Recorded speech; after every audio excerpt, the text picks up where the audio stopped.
Welcome to our Benita's Maternity Program webinar. Today we're speaking with Sr Ingrid who'll be chatting to us about going back to work. Hi there, and thank you again for having me. Today is a topic that's quite dear to my heart. You know, the whole idea of going back to work and how do you leave your baby or how do you do this? And let me just change that, I say. So how do you return to work? And being a new mom, it suddenly changes a lot of things in your life. You know, you even question all sorts of things. So I'm happy to be with you today. So what we're going to talk about, like I said, is going back to work. And what we will cover is we're going to have a look to see, even in pregnancy, what can you do to try to prepare for going back to work, even at that time. Then the first 6 weeks, then after 6 weeks, then a month before you go back to work, and the actual going back to work. You know, how does all of that fit together? And then also we're going to have a look to see with working moms and breastfeeding moms, how do they actually then manage, expressing and storing and all those kind of things that one often gets a lot of questions about. So I just brought my baby John. You can see this is my little baby. Just to show you, I know I've been in your shoes.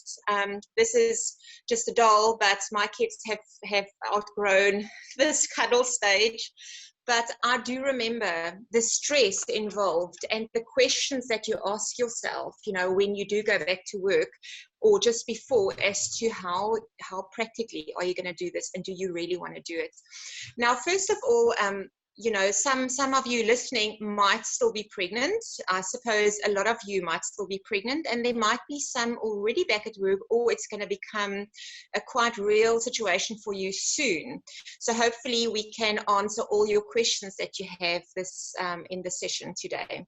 So perhaps to start with, you know, what can you do when you are going back to work? Just some tips before we start with all those other things is to think about your baby. What can you do to spend quality time with your baby after you are coming back from work in the afternoons? For example, we know baby massage is really enjoyable, and you can start doing that from early, you know, from basically after birth. You can start, even before birth, you can start doing some belly rubs and tummy rubs, and it's basically like a massage, a baby massage. And then after baby's born, you can continue with this baby massage. And then once you are back at work, and every time you come back from work, it might be something that is very useful, not just for you, but also for your baby, to say, you know, these are now the next 5 or 10 minutes that are basically set aside to say that you can really now bond and just spend some quality time with your baby. And it is very enjoyable to baby as well, especially if your baby knows this, if it's a daily thing.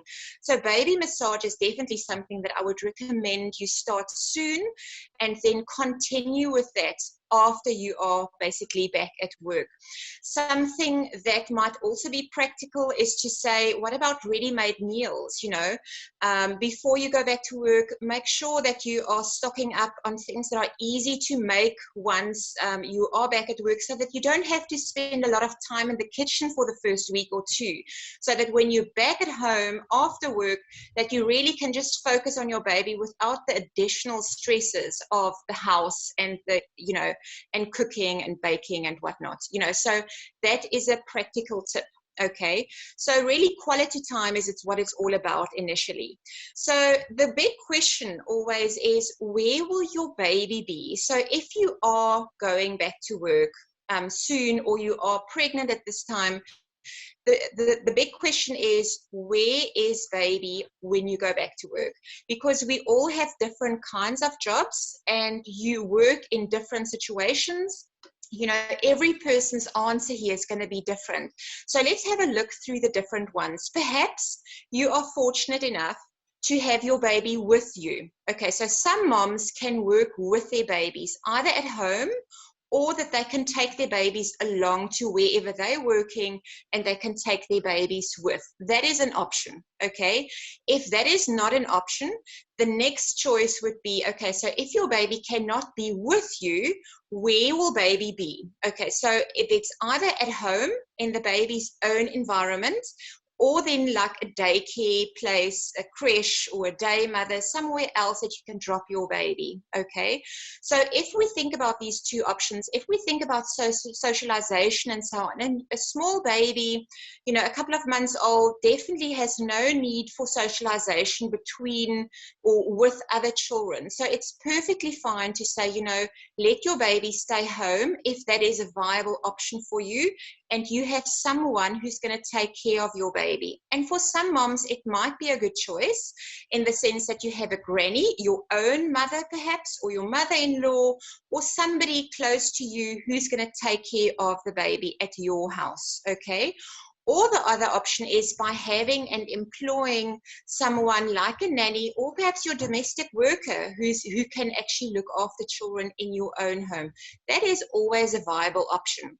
If that is not an option for you, then the next thing would be by taking your baby to a creche or a daycare.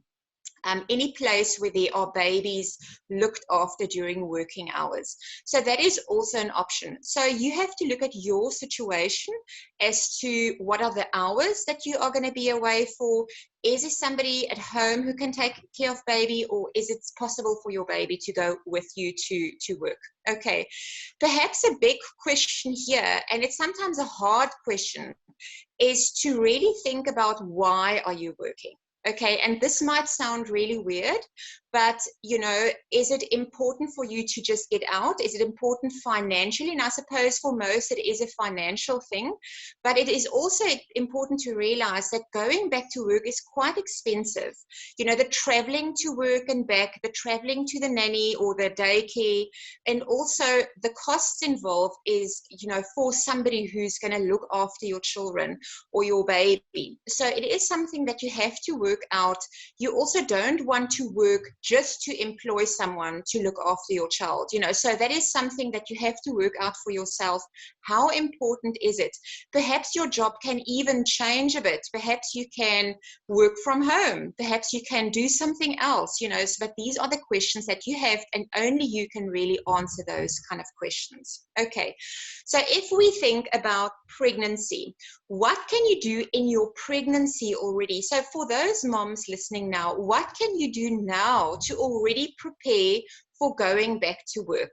Okay, so and that would definitely be by looking at your place of work where you're currently working and negotiating with your employer as to what will happen when you go back to work. Okay, first of all, how long is your maternity leave? And this is also so different from the one mom to the next.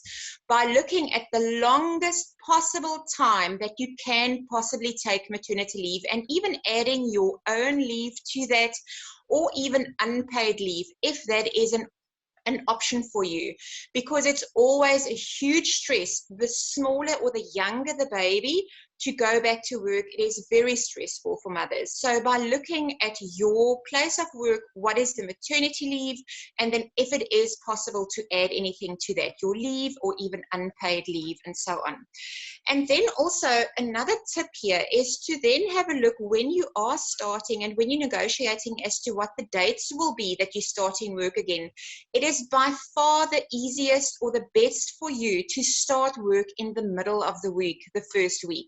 That it's not a Monday. You don't want to go back to work on a complete week. You want to actually start work, let's say on a Wednesday or on a Thursday, where you can just basically get into this again, and then you have a weekend coming up. Okay, so definitely perhaps by looking at that, and then also potentially saying, you know, what is the chance of a half-day job perhaps for the first month or so, just to really get into the swing of things, that it's not a full day. And I understand that not everybody can do this, but that's why I say, you know, you have to look at your situation as to what can you do in your situation. Another thing, like I said, half-day job, or then by saying, and possibly if the kind of work is possible at all to do from home, what are the options of you working from home, or by only going into the office once or twice a week and the rest you do at home. So these are the kind of things that I would definitely say, make a list, go and see your employer, and then actually also talk about that. Also, at this discussion with your employer, it's very important to also think about when you are going to breastfeed after your baby's born. We know because of the a good conduct, so it's basically the code of good conduct. South African employers must actually, for the first 6 months, if somebody is working where you have a baby that is younger than 6 months, you should have additional 2 breaks of 30 minutes each. That is not lunch and tea time, okay? So that is an additional 30 minutes somewhere in the morning and somewhere in the afternoon where you can actually either feed your baby or express. So this is something that you need to discuss with your caregiver and say, you know, is it when to actually time-wise, would that be an option? Is there potentially a place that you can use to express milk if your baby's not with you?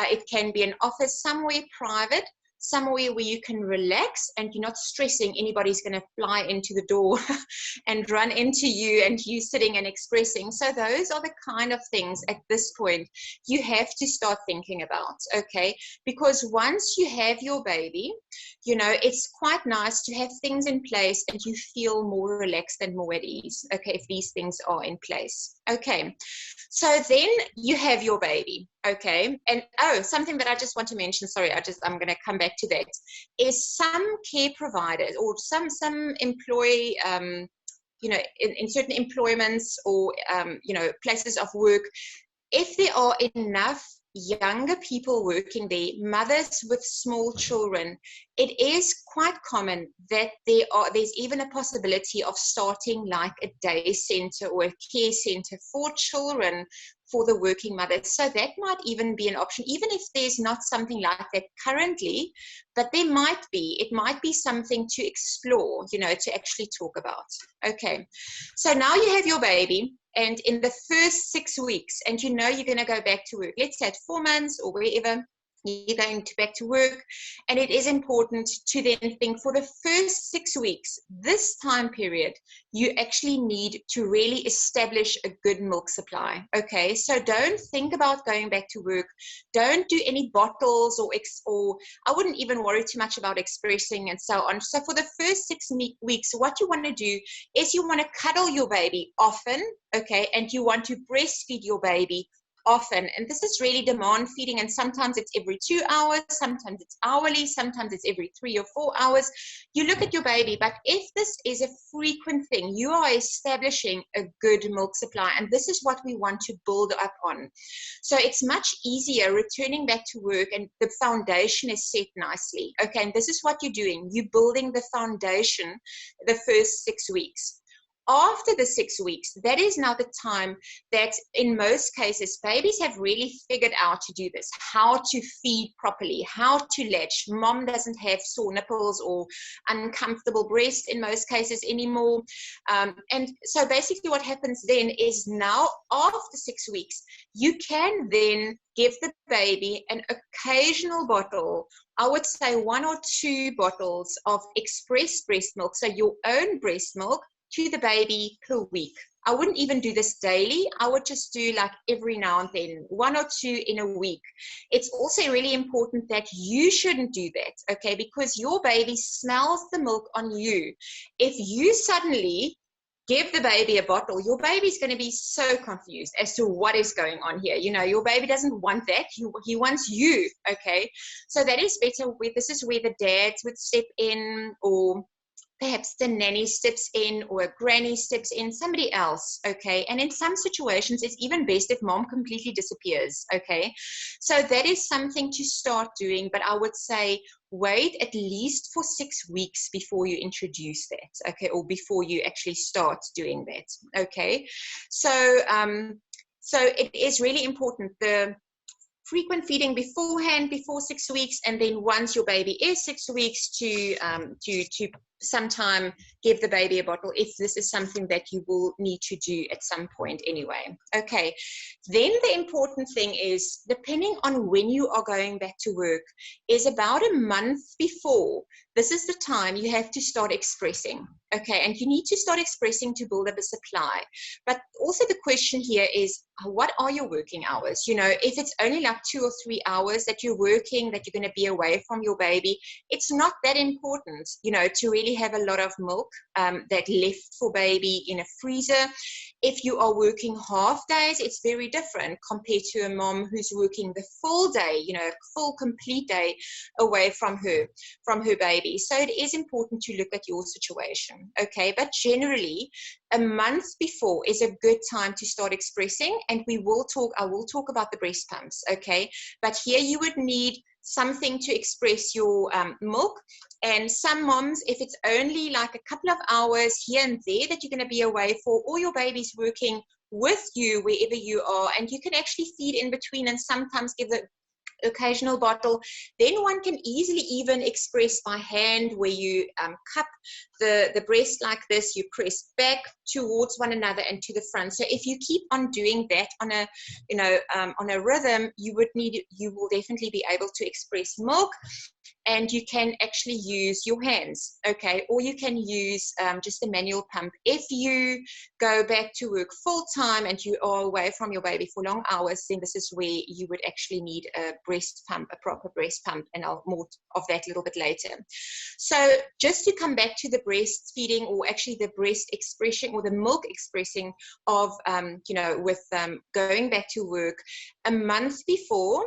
And I would say about most moms do actually find that they can express a lot of more milk in the mornings compared to in the afternoons. And that's quite normal.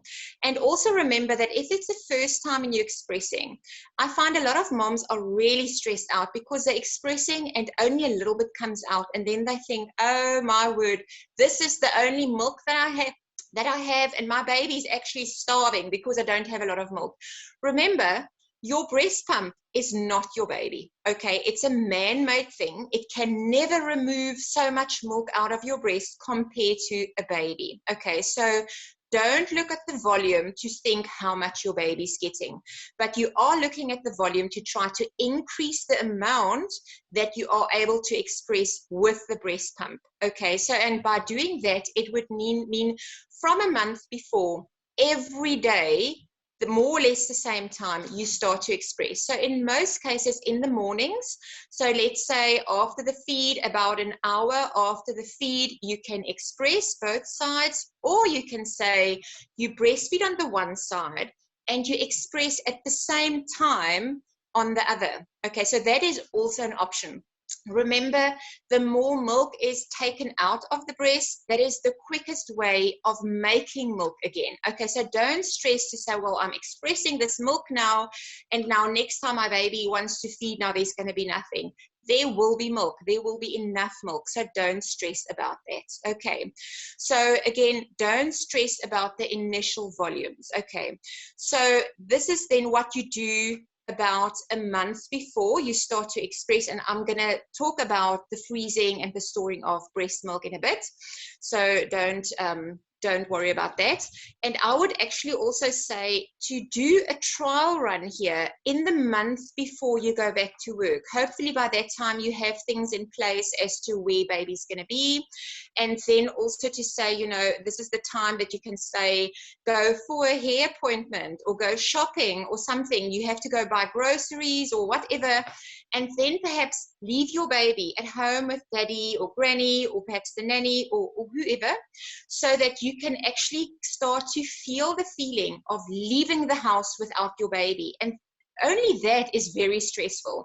So you want to avoid too many first things at one go. So you don't want to add working and the first time that you're actually leaving the baby at the same day. So you want to have done this and practiced this before, to say you can actually leave the house and then come back and baby actually stays at the house. Okay, so that is something to practice, okay, and it does become easier. All right, so that is how you do that. Now, practically then, let's have a look. Breast pumps. There are such a variety of different breast pumps, and that is why people's needs are different. You have to look at your need. How important is it to express milk? Is your baby going to be with you at all times? Is it then really important for you to express milk? If your baby's not with you, perhaps yes, then you need to start expressing milk, especially if it's for long stretches of time, okay? So if your baby also is younger than 6 months, we know babies only getting breast milk. So here it's also more important to be able to keep off, or, you know, to have milk available for baby. But if you're only returning work after 6 months and your baby is also starting to eat solids, this is the time where it becomes a lot easier, because at that time, baby's also eating. It's not just the milk that the baby's depending on. So that's why, I mean, you know, your situation is unique to you, and one has to look at your situation. Okay, and then if you have to buy a breast pump, okay, and if it's just a little bit of time that you're going to be away for, and you just need it here and there occasionally, you can use a hand pump. Okay, but if you're going to go back full time, I would advise you to get an electric pump. And by looking that the pump really works well, read a lot of reviews and buy the most expensive one that you can afford. Okay, so that is important. If you have to start to compare what it would cost to buy formula per month, then suddenly it becomes quite viable to say, you know, spend a lot of money, whatever you can afford, on a good breast pump, because you're saving out on the formula that you have to buy. Okay, because then baby's only getting the breast milk. Okay, so it is important to think about, you know, what kind of breast pump and the bottles and so on that you need to get. Okay, so at this point, usually in pregnancy, I wouldn't worry too much about buying the breast pumps. That is something that you can do in your maternity leave as well, to look at your situation, because again, your situation might change. You might suddenly decide on something else, what you're going to do after returning back to work. So it is important though to think about it at some point, to say, you know, where or how can I go about to get a breast pump. Okay, then how do you express? Okay, so like I said before, in the mornings, most people find that they can express the most milk. Then I also just brought something that I just want to show you. Some moms I find don't know about this. This is a silicone one. You have different brands and so on, but it's basically it's not a breast pump per se, because you're not actively doing something. It does it by itself. So if your baby is feeding on the one side, you would attach this on the other side, and normally you just give it a little bit of a push. It actually suctions against the breast like that, and while the baby is feeding on the one side, the hormone release in your body does it for both sides, so it's actually collecting breast milk in here. So that is another option to say, you know, on a daily basis, to have some breast milk that is available for the baby for the following day, when you are away from work. Okay, so this is something that is sometimes quite useful. Okay. Then what you can do to express and to store the milk is to actually either use bottles, or you can use little milk bags, storage bags, or the easiest actually is just by using an ice cube container, okay, with little lids normally initially. So you sterilize all of this, and then what you do, you express the milk. And this is really important. You express the milk. It's cold. You put it in the fridge to cool down, because initially it's warm. So it has to be cold. Then you put it in the container and you freeze it, okay? Once it's frozen, you can take it out and put it in little bags, normally like a Ziploc bag, or anything that opens easily is good.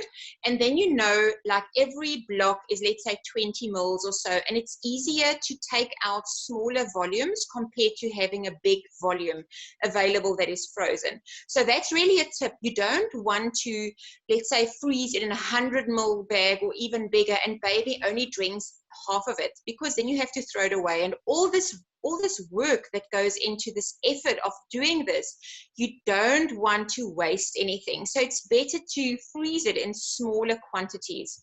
Now, the big question always is, how do I know how much milk should I give my baby? And babies generally between, let's say, 1 and 6 months of age, drink anything between 60 and 120 mils every 2 hours. Okay, so that is more or less what you're looking at. And normally by offering, let's say, 60 or 80 mils, don't do too much, because you want to be able to, if it's finished, you want to just be able to add.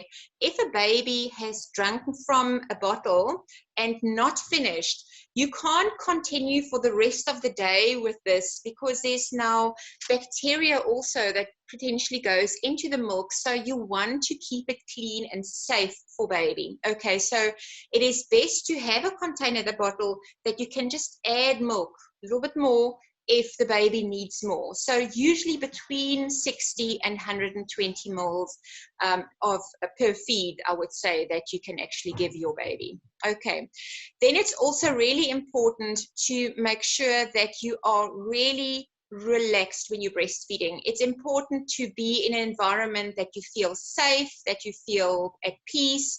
You can potentially have a look at your baby on your phone, little videos or pictures. Some moms find if you have something of your baby with you that you can smell your baby, that helps, because it's such a hormonal thing actually that actually happens. So it's really important to feel really relaxed. It should be seen, the time of breastfeeding and expressing should not be a stressful thing for you. You should actually see as relaxation if possible at all. Okay, so now for storing of breast milk. If you have expressed breast milk, you can keep it in room temperature that is under 25 degrees, 4 to 6 hours, 4 to 8 hours. Okay, that is just by putting it on the cupboard, not in the sun, but just somewhere, on a table, a cupboard, and so on, and that's fine. If you have a cooler box with ice trays in, for example, mom's going back to work and you express, that milk you can keep in the cooler box for 24 hours, okay? But normally, once you go home, you would take it out, you would put it in the fridge, okay?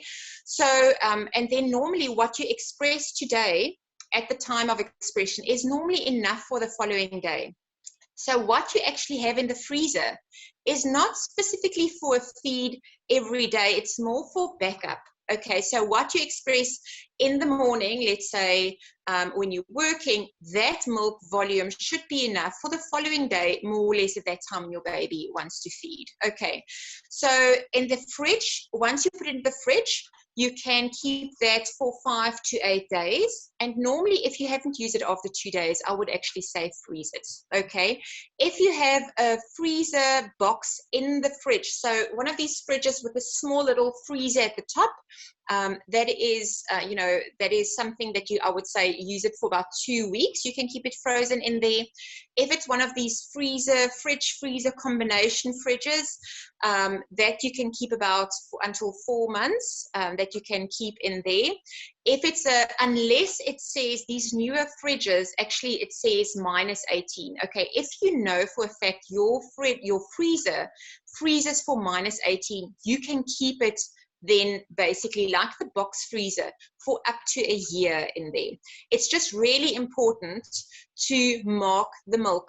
The date should be on it. So for example, if you've got these little ice cube container with the blocks of milk and you put it in a bag, then you put it in the Ziploc, and then for today, you write today's date on it so that you can freeze it and you can see how old is this milk. Otherwise, the whole freezer is going to be full of little blocks and nobody knows how old it is. Okay.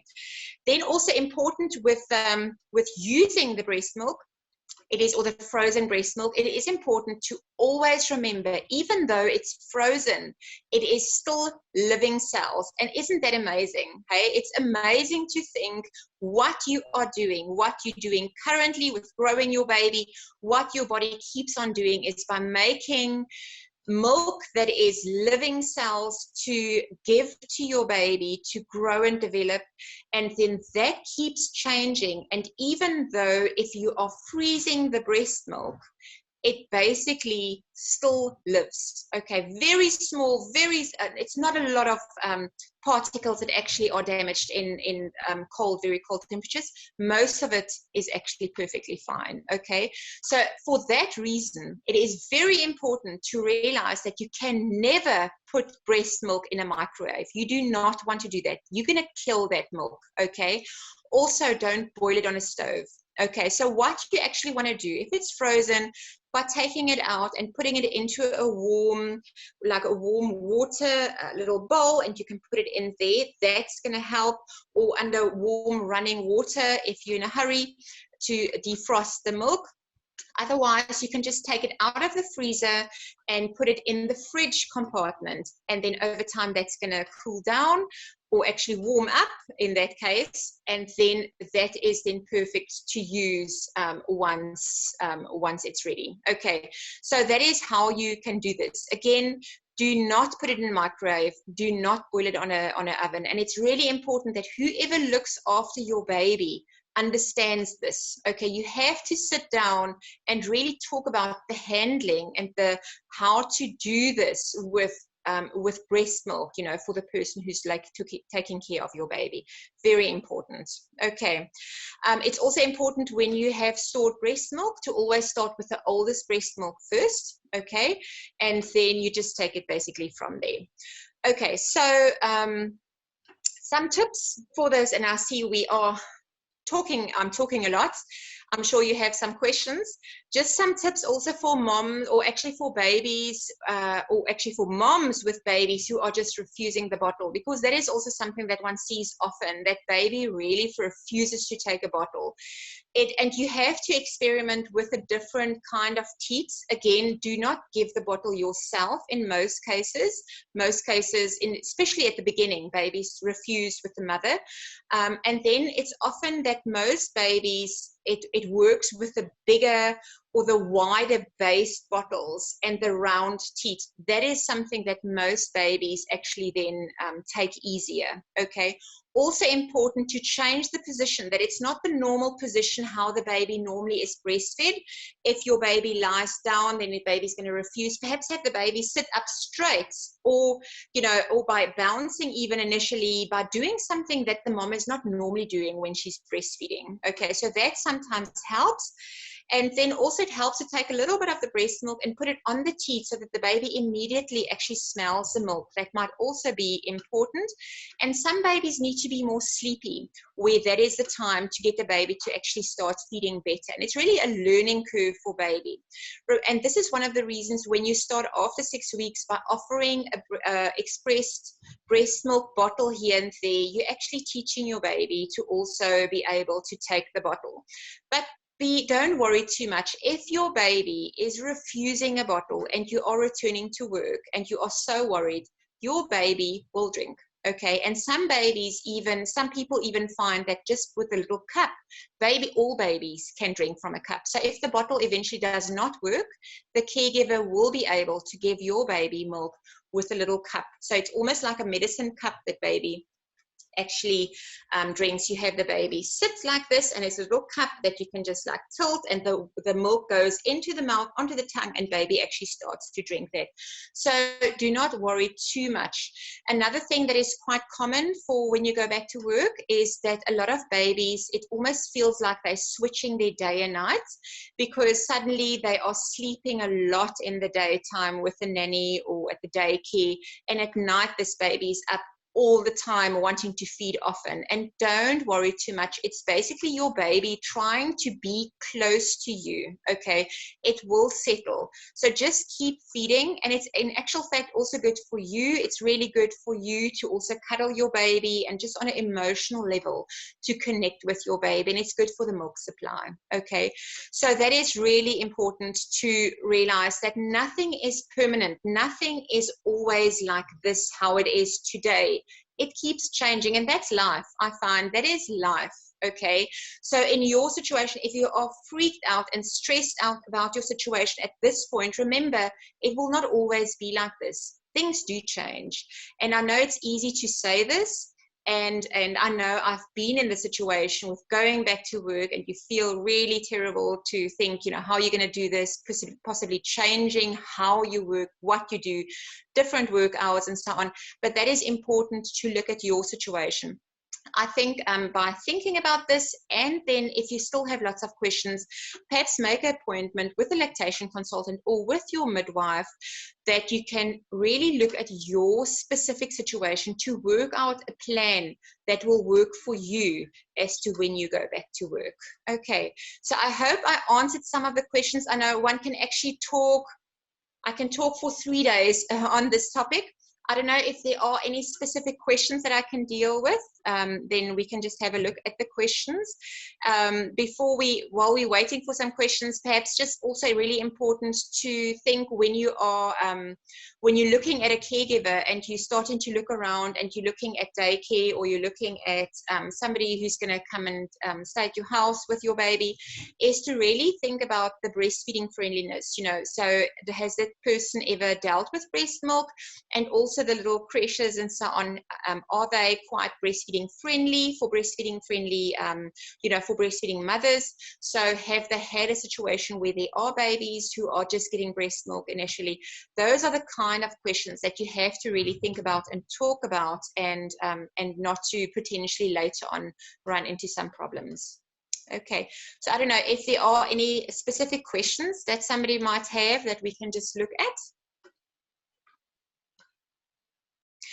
The reason why I say, to cool the milk before you freeze it is that if it's frozen directly from being warm, like body temperature, often when you take it out later on, and you defrost it, it's almost like soapy at the top. Okay, and that's really the lipids or the fats that actually change like that. It's not harmful for baby. It just is something that I find freaks out a lot of moms. They worry about this. They think, is this normal? Okay, so if that happens, then you can give it to your baby, but to try to avoid that would be you cool the milk first in the fridge. Once it's cold, then you can freeze it. Also, another thing that often comes up, you can express in the day into a container. You keep on adding into a container if you do it more than once, okay, and then freeze the whole lot together. It's just that if a baby has taken a bottle and there is now breast milk that remains in the bottle, you can't refreeze, or you can't freeze that then, okay, and do not then add more milk to that, okay. So that is why it's better always to use smaller quantities when you're giving it to your baby, so that you can actually just add some breast milk if needed. There's a question here. How do you deal with mom guilt when going back to work? Mom guilt is a very real thing, and I can tell you it's not just for working moms, it is for any situation. I think it's a woman thing. I don't know what's wrong with us. Why do we always have to feel guilty about everything? But yes, mom guilt is quite real, especially for moms going back to work. And that is why I said, try to find something that really connects you with your baby. So for example, before you go back to work, to really start with baby massaging, because it's really enjoyable, and you basically take some oil and you heat it in your hands like this in front of your baby, and very quickly your baby's going to realize, oh, hang on, something's going to happen that's really nice. And then you start to massage the baby, okay, and you let the baby decide how long, okay. But if this is on a daily basis, then this is something that you do with your baby. And then once you're back at work and when you come home, then you can continue with that. Then you can say, okay, now this is now the time. Once you're home, now you do some baby massage again, and that's the time to really connect again with your baby, and that definitely helps with the whole mom guilt, okay. But definitely lots of cuddling. You cannot spoil a baby, so lots of cuddling. If your baby wants to be held all the time, by all means, it's also changed for baby. It's not just changing for you, it's also everything is changing for the baby. So your baby is going to guide you as well as to what your baby wants. So if your baby wants to feed more frequently suddenly when you're there, by all means, feed the baby. If your baby wants to be in the arms, by all means, let your baby in the arms, So it is a short time, just the adjustment time that baby needs to adjust to this new normal, okay? And the same thing goes for you. But any kind of thing that you can do with your baby to say, I'm just connecting with this baby, and some quality time with that baby, that will definitely help. So mom guilt, very real.